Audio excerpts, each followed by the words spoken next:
अक्कलकोट तालुक्यातील हुन्नूर गावातील होनमाने कुटुंबावर काळाने घाला घातला। त्यांच्या घरात एकाच दिवशी दोघांचा मृत्यू झाला। आधी नातू आणि त्याच्या पाठोपाठ आजी गेल्याने कुटुंबावर दुःखाचा डोंगरच कोसळला।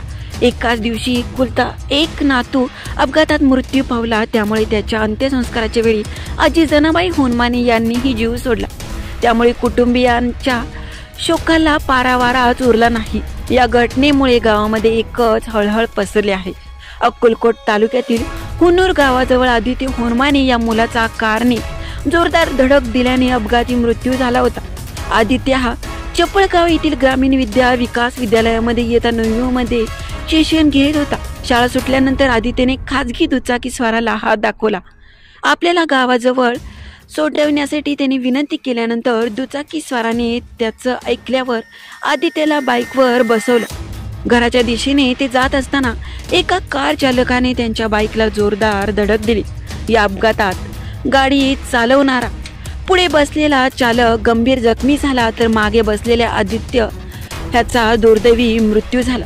आदित्यच्या मृत्यूची बातमी ऐकताच कुटुंबियांना धक्काच बसला। घरात आक्रोश सुरू झाला। अखेर कसे बसे समजावून अंत्यसंस्काराला त्याचा मृतदेह स्मशानभूमीत नेण्यात आला। मात्र तिथे आणखीनच आक्रीत घडलं।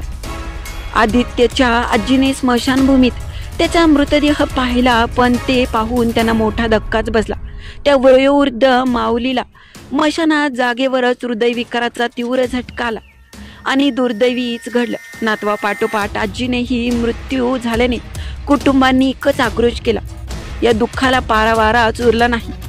शोककुळ वातावरणात दुःखी अंत्यसंस्कारात दोघांवर केले। होनमाने कुटुंबियांनी आजी आणि नातवावर एकाच स्मशानभूमीत अंत्यसंस्कार करत त्यांना अखेरचा निरोप दिला। आजी नातवाचा एकाच दिवशी मृत्यू झाल्याने या दुर्दैवी घटनेने हुन्नूर परिसरामध्ये एकच हळहळ पसरले आहे। नातवाचा जाण्याने अगदी बातमी सहन झाली नाही आणि आजीला धक्काच बसला। या घटनेने परिसरामध्ये एकच हळहळ पसरले आहे आणि कुटुंबियांनी आक्रोश केलेला पाहून सगळ्याचेच डोळे पाणवले।